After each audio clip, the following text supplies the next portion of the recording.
Hello everyone, this is Rashmi. Welcome to my YouTube channel. कल ही paper हुआ है and this is the next day after the exam.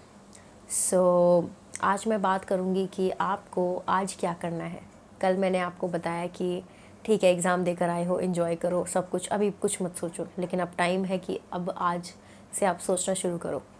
सबसे पहले congratulations to all of the student who are scoring 600 and above, और 650 वाले lots of congratulation, हो सकता है आपको एम्स मिल जाए। ठीक है, सो वेल, जिनको 600 से कम आए हैं, लाइक 500 वाले, 400 वाले, 300 वाले, 200 वाले, सो ये वीडियो स्पेशली आप लोगों के लिए है जिन्हें लग रहा है कि शायद उनका सिलेक्शन नहीं हो पाएगा, शायद उनके अच्छे नंबर नहीं बन पाएंगे। और इवन दो अगर कट ऑफ नीचे होता है और आपको 550 अबव आ जाता है एंड आपको कोई कॉलेज ऑफर होता है and that college you don't want, in that case you want to prepare again, तो आप सबके लिए ये वीडियो है। ठीक है, सबसे पहली बात तो ये कि आप लोग मुझे बता रहे हो कि पेपर टफ़ था। ठीक है, बहुत पुरानी बात है ये। ठीक है, बहुत पुरानी बात है ये कि अगर पेपर टफ़ होता है तो फिर अच्छा होता है उन लोगों के लिए जिन लोगों ने मेहनत की है अच्छे से, क्योंकि जो आपका एक्सपेक्टेड रैंक होगा वो आपको मिलेगा। ठीक है, जो एक्सपेक्टेड कॉलेज होगा ना, बहुत ज़्यादा चांसेस है कि आपको मिलेगा, क्योंकि जब टफ़ क्वेश्चन होते हैं ना तो बहुत लोग छट जाते हैं, जो तुक्के मारने वाले होते हैं वही सॉल्व करते हैं जिन्हें एक्चुअली कॉन्सेप्ट आता है। तो टफ़ क्वेश्चन आपके लिए था तो सबके लिए था।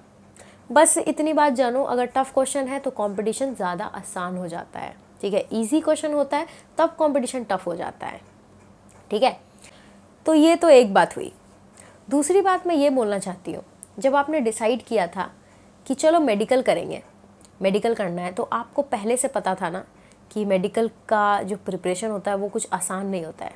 It's not just a try thing. ठीक है, कि एक बार ट्राई करके देख लेते हैं, हुआ तो हुआ वरना कुछ और कर लेंगे, ऐसा कोई नहीं होगा। I think 99% of the student might be very much determined and committed जब उन्होंने सोचा होगा कि उनको डॉक्टर बनना है। तो फिर पेपर जैसा भी आया हो, आपको अभी जितने भी नंबर आए हों, साल भर जो भी हुआ हो आपके साथ, ठीक है, मैं आपको बता सकती हूँ कि आपके साथ एक्चुअली साल भर हुआ क्या। ठीक है, जिस कारण से आपने उतना अच्छा परफॉर्म नहीं कर पाए। जिन लोगों को मेरे बारे में नहीं पता है, मैं बता दूँ, मैंने कम से कम 4-5 बार नीट दिया है। ठीक है, नीट, AIPMT। तो ये जो फीलिंग है ना, ये पहली बात तो एग्ज़ाम के पहले ही आ जाती है कि आप कैसा परफॉर्म करने वाले हो। ठीक है, इसीलिए मैं बताती हूँ, 2017 में मुझे पहले ही समझ में आ गया था कि मेरा हो जाएगा। उससे पहले के नीट में मुझे सेटिस्फैक्शन नहीं था। 16 में पता था कि हो जाएगा, लेकिन एम्स मुश्किल है। ठीक है, लेकिन खुद को तसल्ली दे रही थी। तो एक्चुअली क्या होता है, जब आप शुरू तो करते हो तो बहुत जोश में करते हो कि आप सारी वीडियोस देखते हो, सबसे बातें करते हो और सोचते हो जो गलती उन लोगों ने की है वो मैं नहीं करूँगा। ठीक है, लेकिन आप सब इंडिविजुअल अलग हो। ठीक है, आपके साथ जो प्रॉब्लम्स आ रहे हैं उसको फेस करने का तरीका, उसको अप्रोच करने का तरीका अलग होता है। मुझे पता है कि रास्ते में क्या होता है ना, जब तैयारी करते रहते हो तो उसमें बीच में ऐसे खो जाते हैं लोग, जैसे मैं भी ऐसे खो जाते हैं कि समझ में नहीं आता कि आप संभाले कैसे। मतलब गाड़ी आउट ऑफ कंट्रोल हो चुकी है, लेकिन चलाना है जैसे भी चलाना है, जब तक कि टाइम पूरा ना हो जाए। ठीक है, वही किया ना कि चलाते रहेंगे, चलो हो सकता है मंजिल तक पहुंच जाए। तो I really appreciate all of your efforts, जिसने भी बहुत हिम्मत रखते हुए आखिरी आखिरी तक दम नहीं छोड़ा और मेहनत करके एग्ज़ाम दिया। ठीक है, लेकिन अभी ज़रूरी ये है कि उसी हिम्मत के साथ तुम्हारे अंदर इतना करेज होना चाहिए कि तुम आज नेक्स्ट डे तुम इस चीज़ को रियलाइज़ कर रहे हो कि तुम्हारा कितना स्कोर बन रहा है और तुम्हें फिर से मेहनत करने की ज़रूरत है, और तुम उसी जोश के साथ फिर से, इवन डबल जोश के साथ फिर से तैयारी करने के लिए तैयार हो। ठीक है, जिसके भी 500 से कम, 550 से कम बन रहे हैं, आप तो 1 मिनट भी वेस्ट ना करें और लग जाएं फिर से। ठीक है, लेकिन अब ज़रूरी ये है कि जो आप बीच में रास्ता भूल गए थे, ठीक है, जिस कारण से आप भटक गए और अच्छा स्कोर नहीं कर पाए, उस चीज़ को एनालाइज करना कि आखिर गलती कहाँ पर हुई जिसमें आप भटक गए। देखिए, हम सब अलग अलग बैकग्राउंड से आते हैं। ठीक है, कुछ लोग टॉपर होते हैं, कुछ लोग मिडिल क्लास होते हैं, कुछ लोग बहुत ही गरीब होते हैं लेकिन बहुत स्मार्ट होते हैं।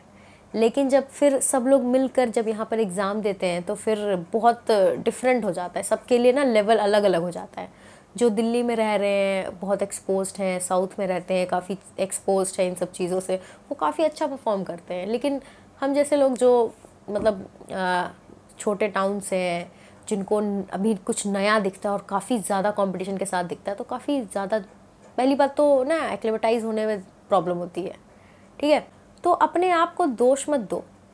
जो भी मुझे देख रहे हो, जो भी मेरे साथ एग्री कर रहे हो, इसमें तुम्हारी कोई गलती नहीं है। ठीक है, तुमने अपना बेस्ट दिया है, तुम्हें जो सिचुएशन मिला उस हिसाब से तुमने अपना बेस्ट दिया है, ये तुम जानते होगे।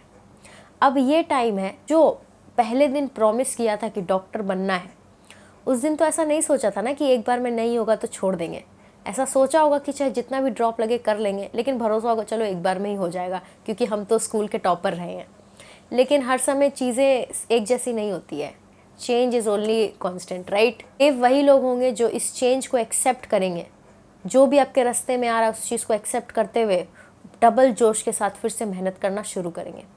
अब पॉइंट ये है कि मेहनत आपको सही तरीके से करना है। अभी अच्छी बात यह है कि आपको 1 साल का एक्सपीरियंस है, ठीक है, और फिर आपको पेपर देने का भी एक्सपीरियंस है, नया पैटर्न का भी एक्सपीरियंस है, और उस एग्ज़ाम स्ट्रेस का भी एक्सपीरियंस है। उस चीज़ को यूज़ करना है कि नहीं। तो अभी मैं आपको कुछ प्रैक्टिकल टिप्स बताऊंगी कि जो आपको आज ही आज करना है। मुझे पता है बहुत ज़्यादा दिल में एकदम दुख हो रहा होगा कि यार इतना मेहनत किया, सब कुछ छोड़ दिया, मतलब कैसे एक्सेप्ट ही नहीं हो रहा होगा कि यार ये कैसे हो गया यार, कैसे। बट कहीं ना कहीं आपको भी पता था। तो चलिए बताती हूँ मैं अभी आपको क्या करना है, आज क्या करना है, और आप मुझे कमेंट में बताएंगे कि आपने किया है कि नहीं। सबसे पहली चीज़ आपको ये करनी है कि आपको देखना है कि बायो, फिजिक्स, केमिस्ट्री में आपके वीक टॉपिक्स कौन कौन से थे, कौन कौन से ऐसे टॉपिक्स थे जिसमें आपको 100% कॉन्फिडेंस नहीं था, उसको एक साइड लिखो। ठीक है, ज़रूरत पड़े तो एनसीईआरटी पलट पलट के देख लो कहाँ पर आपको कॉन्फिडेंस नहीं था, और एक लिस्ट बनाओ। ठीक है, तीनों का लिस्ट बनाओ, that will be a gross list. ठीक है, उसके बाद क्या करो, पेपर उठाओ जो इस बार दिए हो, उसके बाद देखो कौन कौन से क्वेश्चन तुमने गलत किए हैं, उसके टॉपिक्स को लिखो कि ये क्वेश्चन का ये जो टॉपिक था वो गलत हुआ, इसका मतलब वो टॉपिक आपको नहीं आता है। ठीक है, पर चाहे आपके पास 100 टॉपिक ही क्यों ना हो, आपको एक्चुअली पता चल जाएगा कि बीमारी कहाँ पर है। ठीक है, प्रॉब्लम कहाँ पर है, rather than starting from the beginning. जो चीज़ें आपको पहले से आती है, start from where you made mistakes. ठीक है, अभी हो सकता है कि बहुत सारे लोग आप सोच रहे होंगे कि ठीक है मे बी ड्रॉप लेना पड़ेगा, मे बी पता नहीं कोचिंग ज्वाइन करना पड़ेगा, अब तो कोविड भी ख़त्म हो रहा है तो may be offline coaching join करना पड़ेगा, ऑनलाइन कोचिंग। अभी बस मैं ये बोलूँगी, अभी ये सब मत सोचो। ठीक है, अभी ये सब बिल्कुल दिमाग से निकाल दो। अभी 1 महीना तो बिल्कुल नहीं। ठीक है, अभी 1 महीना आपको खुद को देना है। ठीक है, 1 महीना बिल्कुल जो भी देना आपको घर में बैठ के करना है। ठीक है, तो थोड़ा पहले अपने आप को एनालाइज कर लेंगे, वो थोड़ा पहले भी स्टार्ट कर सकते हैं। ठीक है, लेकिन हर समय सही तरीका यही होता है कि अपनी गलतियों को फेस करो, अपनी गलतियों को देखो। और अभी इतना दुख है ना दिल में कि अभी जब तुम देखोगे ना, अभी जब तुम गलतियां अपने निकालोगे तो एक्सेप्ट भी करने की हिम्मत रहेगी, क्योंकि यार दुख हुआ है कि ऐसे कैसे गलती हो गई यार, ऐसे से इतना मेहनत किया था, 1 साल दिया था, और हो सकता है फिर 1 साल और देना पड़ जाए या फिर छोड़ना पड़ जाए, ये तो एक्सेप्टेबल ही नहीं है। तो मैं आप लोगों से बस यही कहना चाहती हूँ, हिम्मत ना हारे, ये बस एक बैटल था, पूरा वॉर अभी बाकी है। ये वॉर तभी ख़त्म होगा जब आप जीत जाएंगे, और जहाँ तक देखा जाए ना तो आपने इस बैटल को भी जीत लिया है। आप 1 साल पहले जो थे वो अब नहीं है, उससे आप कई ज़्यादा इम्प्रूव कर चुके हैं। जो लोग भी मुझे देख रहे हैं, मुझे पता है बहुत उम्मीद के साथ देख रहे हैं कि मैं कुछ बहुत काम का बताऊँगी। यही है काम का, कि आप अपने आप में एक जीत फील करें, कि आप जो 1 साल पहले थे, आप जो 2 साल पहले थे जब तैयारी शुरू किए थे, वो अब नहीं है। अभी आप कुछ और बन गए हैं। ठीक है, चाहे मार्क्स में हो या समझदारी में हो। So all the best. और मुझे कमेंट सेक्शन में बताना कि कितने सारे लोग अभी जा रहे हैं लिस्ट बनाने के लिए, और लिस्ट बनाने के बाद उसी पे कमेंट करना कि हाँ दीदी मैंने लिस्ट बना ली है, और आप उसी पे काम करेंगे। देखो दुखी मत हो, ठीक है, ये प्रोसेस है। यहाँ पे नीट कम्पीट करना बहुत मुश्किल होता है। ठीक है, बस इतना याद रखना हमेशा कि शुरू तुमने कहाँ से की थी, किस बैकग्राउंड से थे, कहाँ पहले पढ़ते थे, तो शायद कम बुरा लगेगा। मैं भी ऐसे ही सोचती थी। It will be really supportive अगर आप लोग मेरा चैनल सब्सक्राइब करें एंड इस वीडियो को लाइक करें एंड शेयर करें उन लोगों से जिन लोगों को ये सुनने की बहुत ज़्यादा ज़रूरत है. So I'll meet you in my next video. So till then, take care. So bye.